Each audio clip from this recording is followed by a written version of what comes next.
viewers, Vanakkam, Vandanam, Namaskaram. You are watching Aha Namma channel. It's full and full education and entertainment. Watch the video carefully and learn it everything.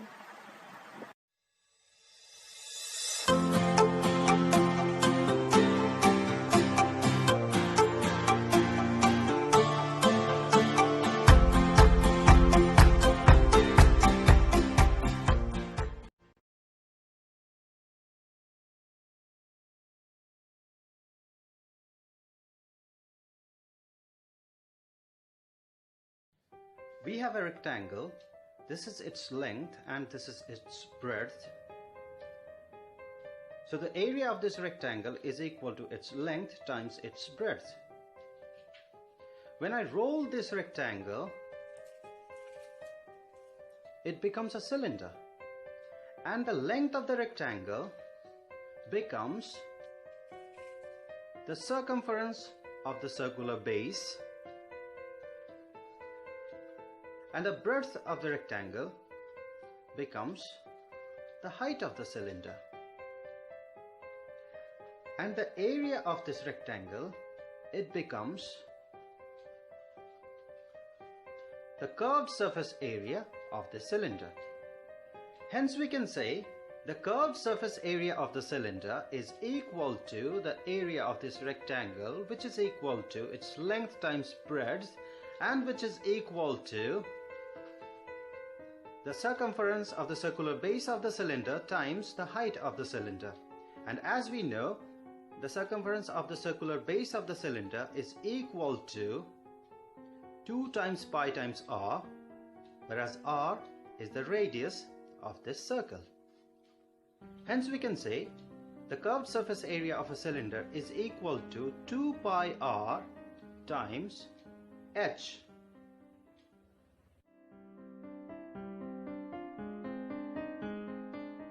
Surface area of a cylinder is derived is very interesting. Look at this cylinder. It has 2 blue circular ends, one on top and one at the bottom. Analyze the figure. As we know the area of a circle, we can easily find the surface area of the top and the bottom circular ends. But the important question is, how do we find the surface area of this curved surface? Let's zoom out a bit. First, let's separate the circular ends. This is the top one and this is the one at the bottom. To understand the curved surface, we cut it open vertically, which will make it look like this. We just cut the surface vertically. When this is opened up further, it will look like a rectangle. There are a few questions we need to ask ourselves here. First, what is the length of the rectangle? And second, what is its breadth?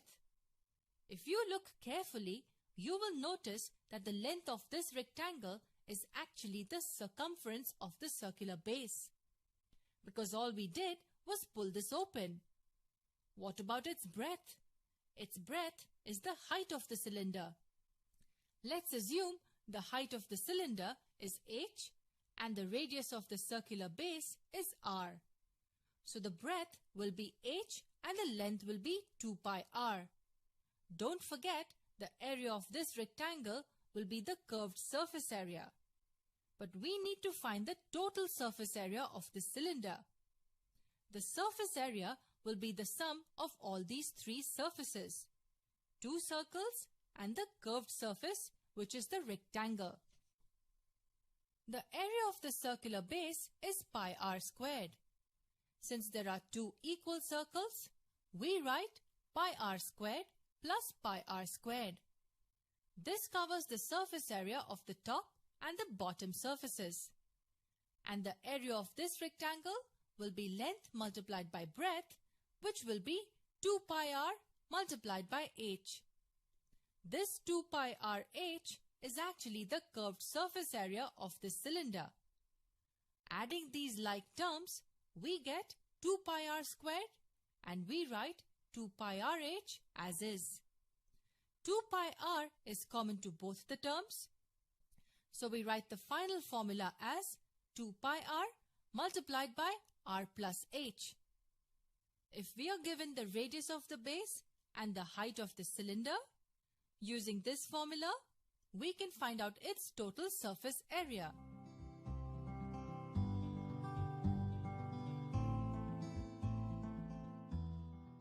Circle, a curved surface, and another circle. This is a cylinder, a right circular cylinder to be precise. Every cylinder has a central axis which passes through the centers of the two circles. The areas of the two circles are equal. That's because the cylinder we consider has a uniform cross-section. This tells us that the radii of the two circles will be equal. In a right circular cylinder, the distance between the two centers of the circles is its height. Let's call it h. So how do we find the total surface area of the cylinder? It will be the sum of areas of the two circles and the area of the curved surface. As the radius is r, the area of each circle will be pi r squared. So the sum of the areas of both the circles will be pi r squared plus pi r squared. But what is the area of the curved surface? This is interesting. The curved surface when opened up will look like a rectangle. And what will be the length and the breadth of this rectangle? The breadth is easy. It will be the height of the cylinder. But what about the length? Yes, the length of the rectangle will be the circumference of the circle. It will be 2 pi r. It was easy. All we did was open this curved surface up. Anyway, these two together add up to 2 pi r squared, and the area of this rectangle will be 2 pi r h. That's it. This is the total surface area of a cylinder with radius of the base r and height h. As 2 pi r is common to both the terms, we can write it as 2 pi r times r plus h. That's the total surface area. What is this blue part then? It's called the curved surface area of the cylinder, 2 pi r h. And finally, we come to the volume of a cylinder. It equals the area of its base times its height. As the base is circular, its area will be pi r squared and its height is h. That's the volume of a cylinder, pi r squared h. You don't have to memorize any of this. You can easily derive the total surface area, and for the volume, you just need to know that it is the area of its base or its cross-section times its height.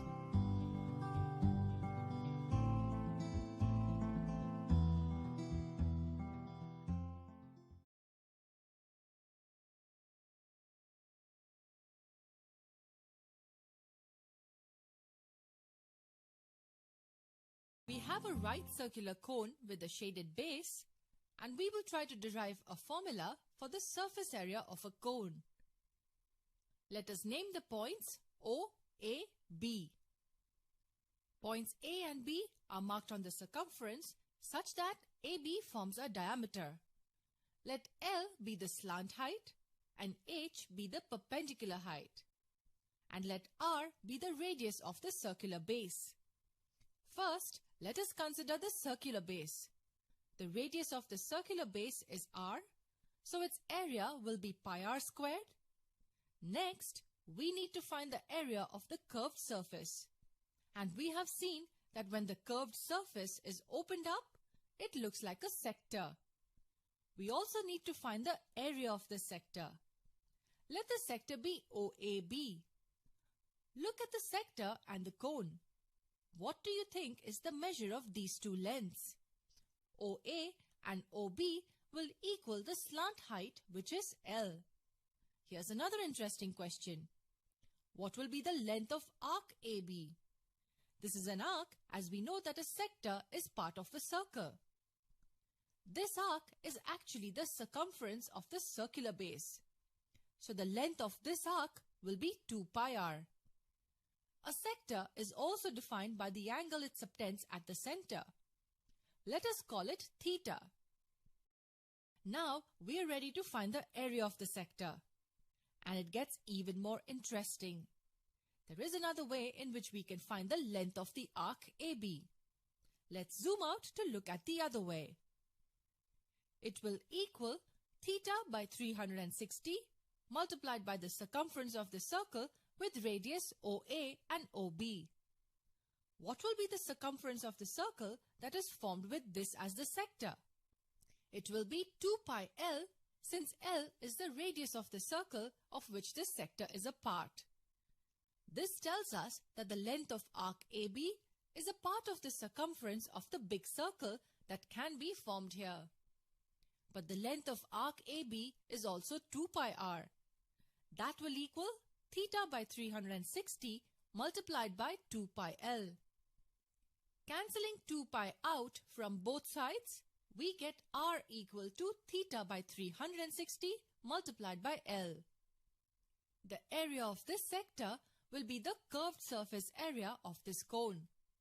The area of this sector will equal theta by 360 multiplied by the area of the circle with OA and OB as the radius.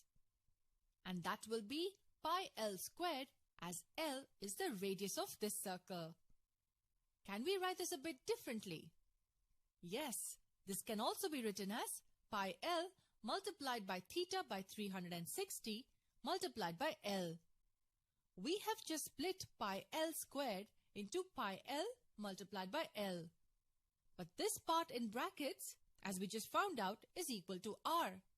So the curved surface area will be pi L multiplied by r.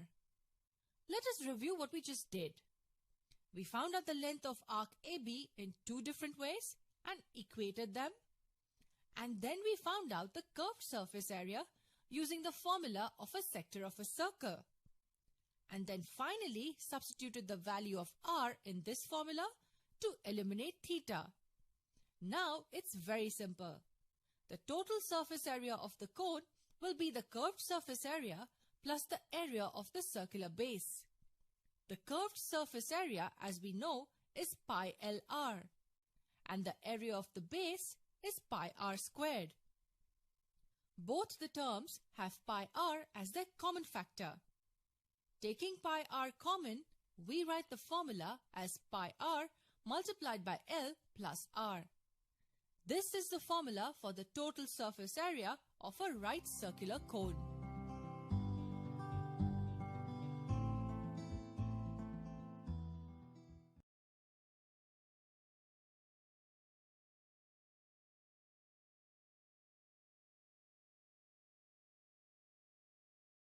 A cuboid is simply a box like this. It is three-dimensional as it does not occupy a part of just one plane. Three things define a cuboid: length, its breadth, and its height. This is a cuboid. What will be its surface area? As the name suggests, it will be the total area of all its surfaces. A cuboid has 6 surfaces in all, one at the front and one at the back. Their areas will be equal as it has a uniform cross-section.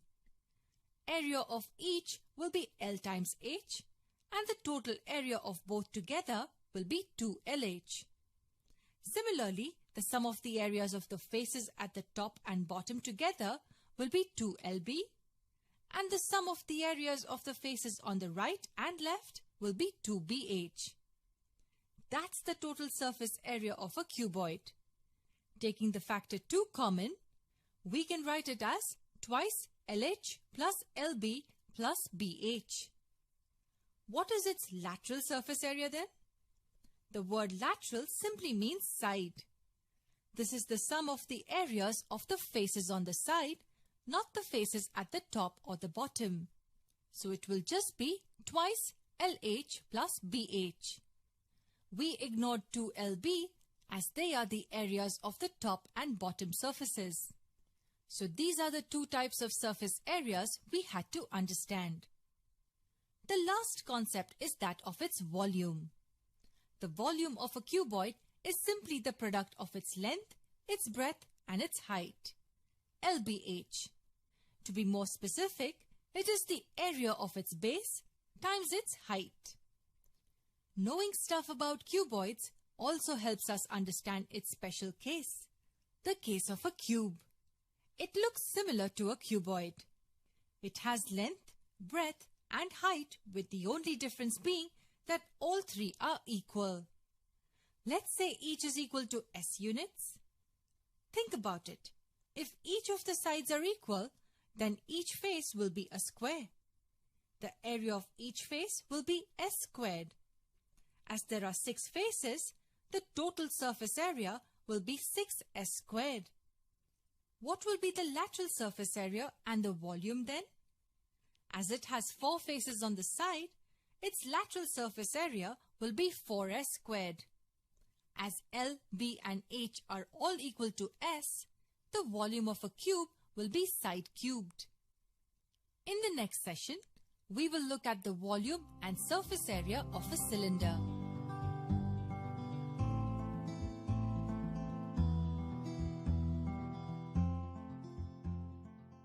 Thank you for watching நம்ம channel. இந்த video உங்களுக்கு பிடிச்சிருந்ததுன்னா comment பண்ணுங்க, like பண்ணுங்க, share பண்ணுங்க. மறக்காம இந்த சேனலை சப்ஸ்கிரைப் பண்ணுங்க.